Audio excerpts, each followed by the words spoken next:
All right, welcome back for round 2 of our deep dive into atomic habits. Yes, part 2.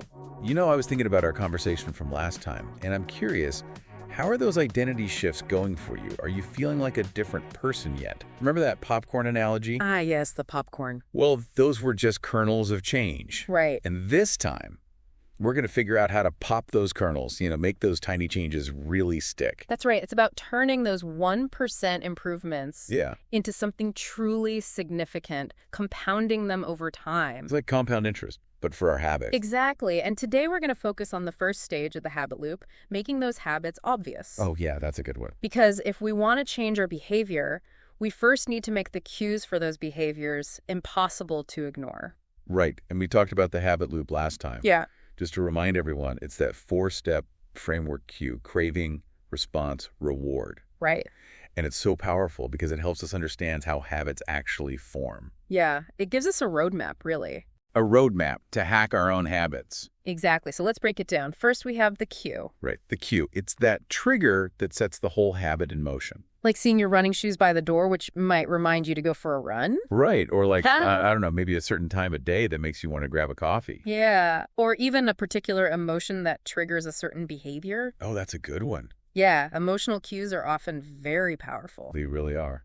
And then after the cue, we've got the craving. Right. The craving is the motivational force behind the habit. It's the why.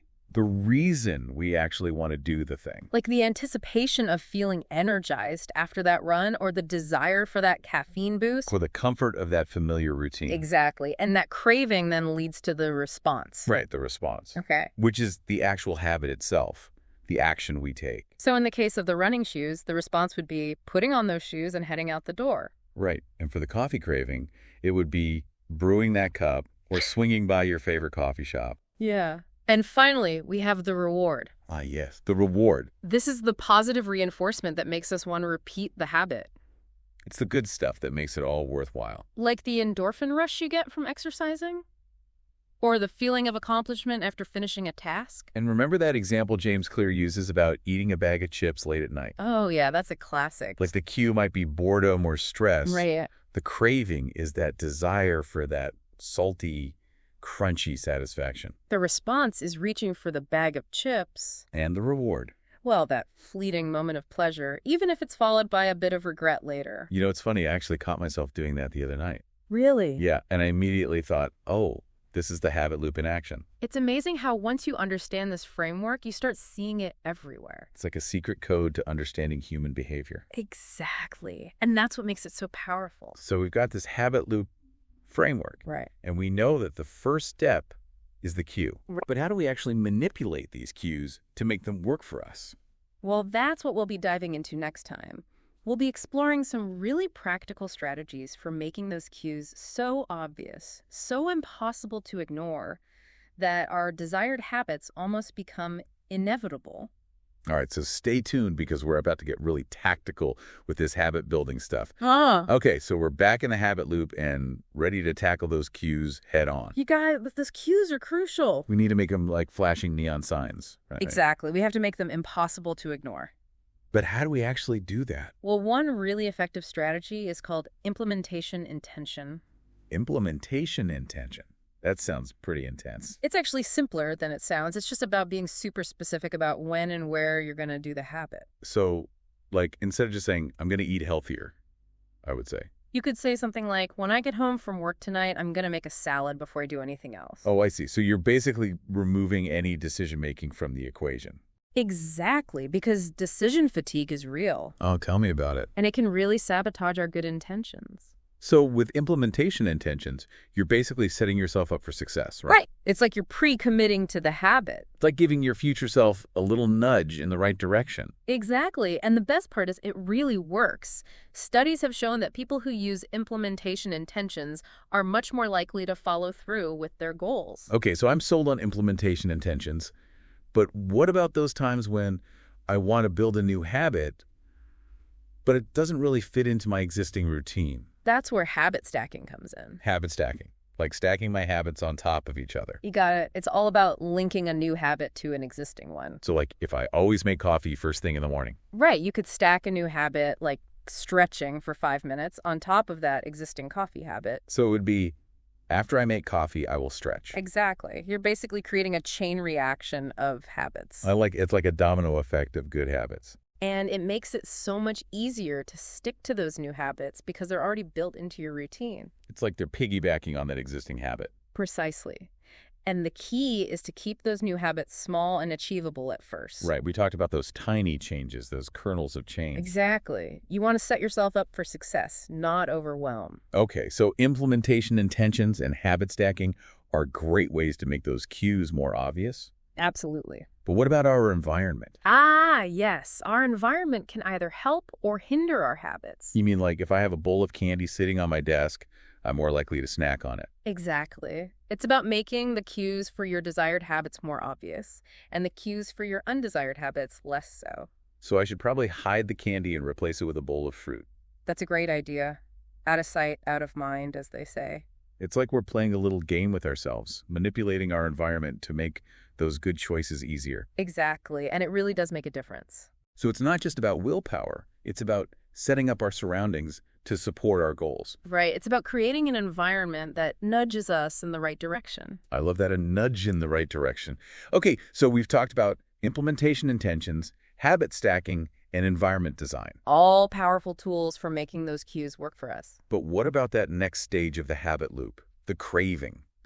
How do we actually make ourselves crave those healthy habits? That's a great question, and that's what we'll be diving into next time. We'll be exploring some fascinating strategies for making those healthy habits so appealing that we actually want to do them. Okay, so we've tackled those cues, made them impossible to ignore. Right, we've set the stage. But now we need to figure out how to actually make ourselves want to do those healthy habits. Yes, the craving stage of the habit loop. Because let's be honest, sometimes those healthy habits just don't seem as appealing as those less healthy ones. It's true, our brains are wired to seek pleasure and avoid pain. So how do we trick our brains into craving broccoli instead of brownies? Well, we don't necessarily have to trick our brains, but we can definitely make those healthy habits more appealing. Okay, I'm all ears. One really effective strategy is called temptation bundling. Temptation bundling. That sounds kind of sneaky. It is a little bit sneaky, but in a good way. It's all about pairing something you want to do with something you need to do. So, like, I could only allow myself to watch my favorite TV show while I'm on the treadmill. Exactly. You're linking something pleasurable, watching your show, with something less pleasurable, exercising. So I'm basically bribing myself to work out. You could say that, but it's a bribe that benefits you in the long run. I like it. It's like a win-win situation. And it really works because you're tapping into that instant gratification that our brains love. So it's not just about willpower. It's about making those healthy habits more immediately rewarding. Exactly. And you can use this strategy for all sorts of habits. Like, you could only allow yourself to listen to your favorite podcast while you're doing chores. Well, that's a good one. Yeah. I could finally get through that laundry pile. The possibilities are endless, really. It's all about finding what works for you. Okay, so temptation bundling is a great way to boost that craving. But what about those habits that just aren't inherently fun, no matter how much we try to dress them up?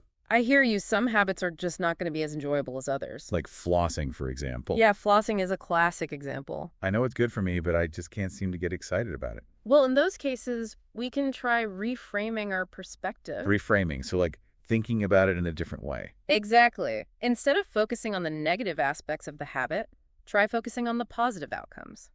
So instead of thinking about how much I hate flossing, I should think about how much better my teeth will feel afterwards. Exactly. Or you could focus on the long-term benefits, like preventing gum disease or having a brighter smile. So it's about shifting our mindset from I have to I get to. Exactly. You're reframing the habit as an opportunity, not a chore. And that can make a big difference in how we feel about it. It really can. Our thoughts have a powerful impact on our feelings and behaviors. This is all making so much sense. We're not just changing our habits, we're changing our relationship with those habits. Exactly. And that's a key part of making those changes stick. Okay, so we've talked about temptation bundling and reframing our perspective. Are there any other strategies we can use to boost that craving?